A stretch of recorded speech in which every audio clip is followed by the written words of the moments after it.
পরিচালক অনীক দত্তের আকস্মিক চলে যাওয়া কি টলিউডের জন্য একটা অপূরণীয় ক্ষতি? নিজের শর্তে বাঁচা এই মানুষটার শেষ মুহূর্তের গল্পটা আসলে কেমন ছিল?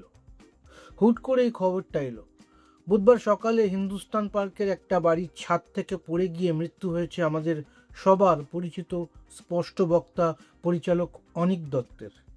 গুরুতর জখম অবস্থায় তাকে ঢাকুরিয়ার একটি বেসরকারি হাসপাতালে নিয়ে যাওয়া হলে চিকিৎসকেরা মৃত ঘোষণা করেন। খবরটা পেয়েই হাসপাতালে ছুটে যান অভিনেতা ও বিধায়ক রুদ্রনীল ঘোষ। পরে সেখানে সিপিএম নেতা মোহাম্মদ সেলিম থেকে শুরু করে টলিউডের বহু বিশিষ্ট মানুষ জড়ো হন।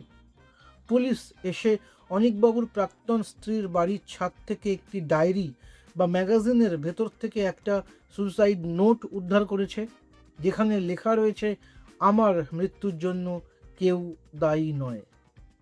সিসিটিভি ফুটেজে দেখা যাচ্ছে দুপুর 1টা নাগাদ তিনি সোজা ছাদে চলে যান।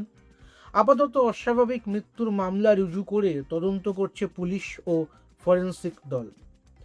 অনীকবাবুর মেয়ে ঐশী সুইডেন থেকে ফিরলেই আগামীকাল বিকেলে নন্দন হয়ে কেওড়াতলা শ্মশানে তার শেষকৃত্য সম্পন্ন হবে। মুখ্যমন্ত্রী শুভেন্দু অধিকারীও এই গুণী পরিচালকের শেষ বিদায়ের সব ব্যবস্থা সুষ্ঠুভাবে করার নির্দেশ দিয়েছেন এবং তিনিও শেষকৃত্যে আসতে পারেন। রুদ্রনীল বলেছিলেন, অনীকদা ছিলেন ভীষণ রসবোধ সম্পন্ন এবং নিজের শর্তে চলা এক মানুষ। কয়েক বছর আগে আন্তর্জাতিক চলচ্চিত্র উৎসবে তৎকালীন মুখ্যমন্ত্রী মমতা বন্দ্যোপাধ্যায়ের ছবির পোস্টার নিয়ে যেভাবে সবার সামনে নির্ভীকভাবে সমালোচনা করেছিলেন তা সত্যি বিরল। এমন একজন মেজাজি ও স্পষ্টভাষী মানুষের চলে যাওয়া আমাদের সংস্কৃতির দুনিয়ার একটা বড় শূন্যতা তৈরি করল। নিজের শর্তে বাঁচা এই পরিচালকের কোন সিনেমাটি আপনার সবচেয়ে প্রিয় ছিল এবং তার এই অকাল প্রয়াণে আপনি কি ভাবছেন, কমেন্ট করুন। ধন্যবাদ।